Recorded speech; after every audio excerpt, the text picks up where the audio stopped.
Pertama, kita lembutkan dulu cream cheese-nya.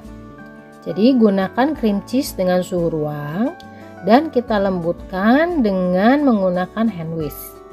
Aduk hingga tekstur cream cheese-nya itu terlihat lembut. Seperti ini ya. Kemudian ini air mendidih. Kita akan tim cream cheese di atas air mendidih tadi. Tetap aduk. Nanti akan terlihat tekstur cream cheese semakin lembut. Lalu kita akan tambahkan air. Di sini 45 ml ya. Aduk. Airnya menggunakan air suhu ruang ya. Aduk hingga rata dan tidak ada cream cheese yang bergerindil. Kemudian kita masukkan 19 ml minyak sayur. Aduk rata, tekstur akan semakin kental. Kemudian kita masukkan 3 butir kuning telur.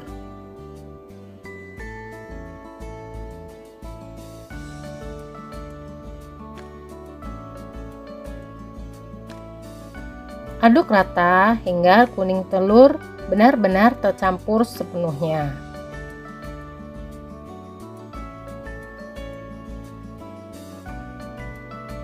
Setelah tercampur rata, kita akan angkat mixing bowl-nya dari tim air panas tadi.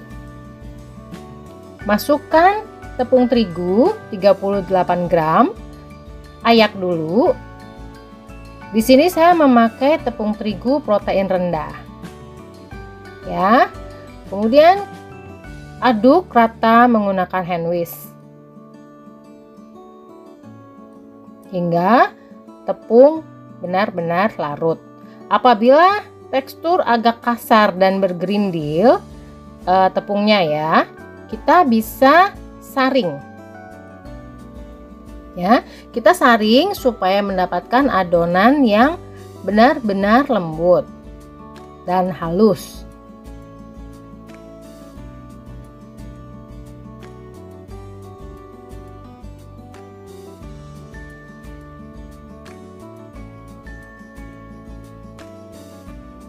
Tekstur adonan akhir, teksturnya dia lembut sekali ya, jadi nggak ada yang bergerindil. Seperti ini. Oke, sekarang kita sisihkan dan kita mau bikin meringuenya. Untuk meringue, kita pakai 3 butir putih telur. Kita mixer ya, pakai speed medium. Ya, sampai dia muncul berbuih ya.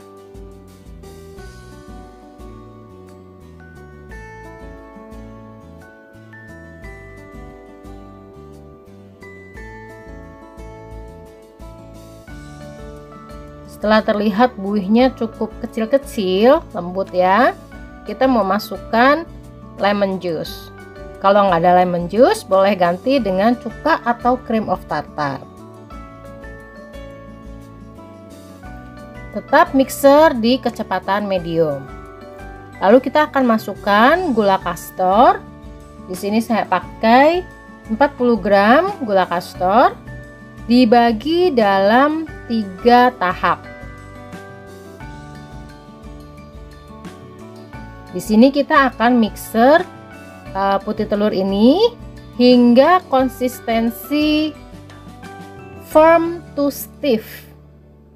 Ya, jadi meringue yang kita perlukan adalah meringue yang agak kaku, tapi bukan berarti kaku sekali ya. Dia hanya lebih kaku dari firm.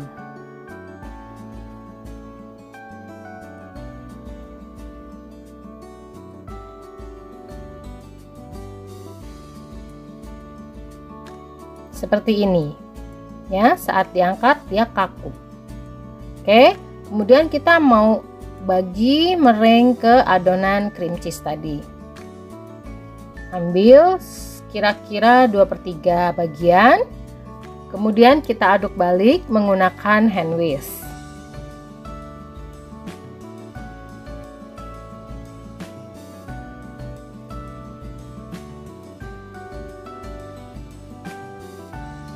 Setelah adukan pertama tercampur rata, kita mau tuang adonannya udah tercampur meringue tadi ke sisa meringue.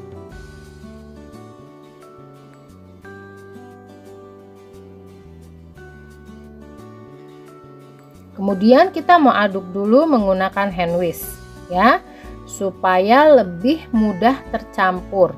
Tapi pakai gerakan tetap aduk balik ya. Setelah meringuenya ini agak tercampur, kita akan ganti dengan menggunakan spatula. Aduk balik hingga meringue benar-benar tercampur sepenuhnya. Adonan akhir sangat kental seperti ini. Oke, sekarang kita mau tuang adonan ke loyang pie ukuran 7 inch atau 18 cm.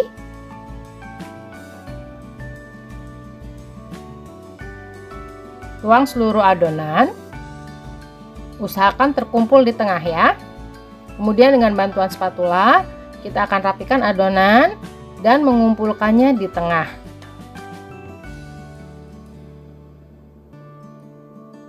Ingat ya, adonan harus kental supaya gampang dirapikan. Setelah terkumpul di tengah adonannya, kita mau pakai scraper untuk merapikannya.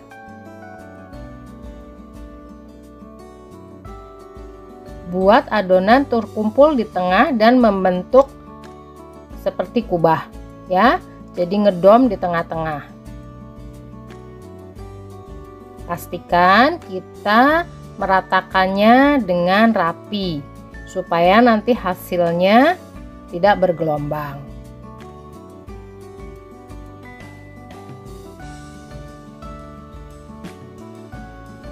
Di sini kita akan panggang. Oh ya, sebelumnya rapikan dulu yang belepotan ya. Kemudian kita mau panggang di suhu 140 api atas dan 120 api bawah selama kurang lebih 60 menit atau sampai matang. Apabila ovennya hanya single setting, boleh panggang dengan suhu 140 derajat. Api atas dan api bawah. Setelah matang, kita keluarkan dari oven, kemudian kita hentak.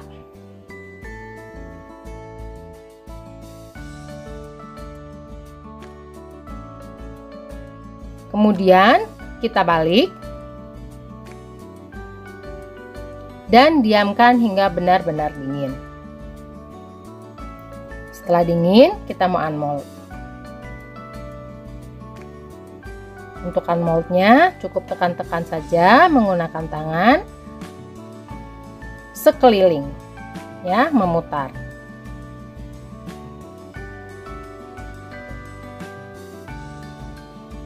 Setelah lepas, kita mau taruh balik lagi ke loyang. Tujuannya supaya lebih mudah kita membagi kue itu jadi dua ya. Jadi kita pakai patokan pinggir loyang ya. Kita akan potong kue ini jadi dua bagian.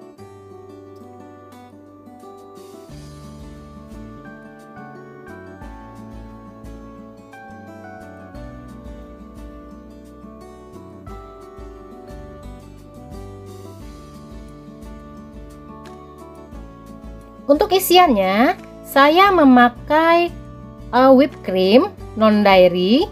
Di sini saya pakai gold label rich ya. Kita mixer sampai konsistensi stiff. Jadi dia kaku teksturnya ya.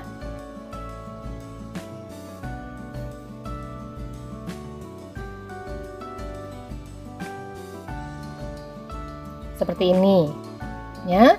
Karena dia non dairy ya, dia nggak gampang leleh di suhu ruang. Jadi lebih stabil daripada yang dairy base. Oke, kemudian kita mau oleskan krim di bagian bawah kue, ya. Ratakan krim dengan menggunakan spatula. Nah, ini yang perlu diingat. Jadi krim ini di bagian tengah agak lebih tebal daripada bagian tepi.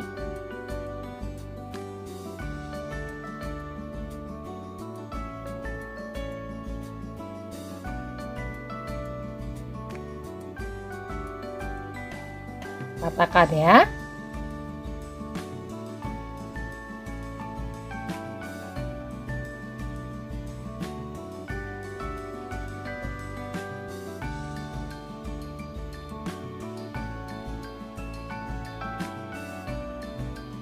Di sini saya mau kasih keju parut di atas krim, ya.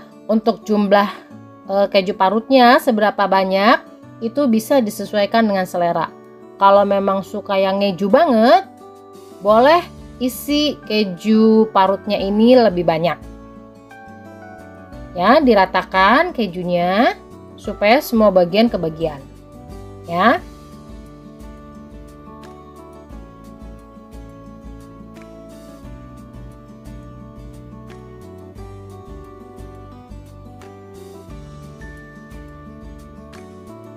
Setelah tertutup keju parut semua, kita mau pasang bagian kue yang bagian atas ya.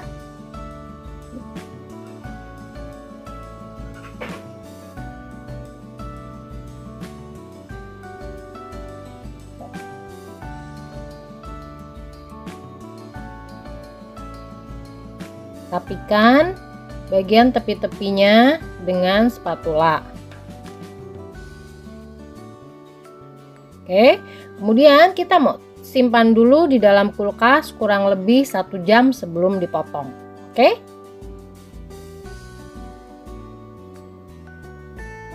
Setelah dingin, kita bisa potong.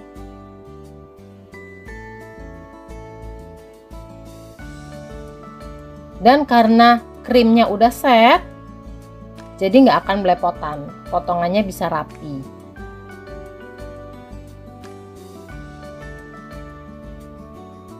Untuk memotong, tipsnya ya, pakai pisau yang bergerigi seperti ini. Ya, nanti potongannya bisa rapi. Oke? Dan biar lebih cantik lagi, bisa tempel dengan hot stamp.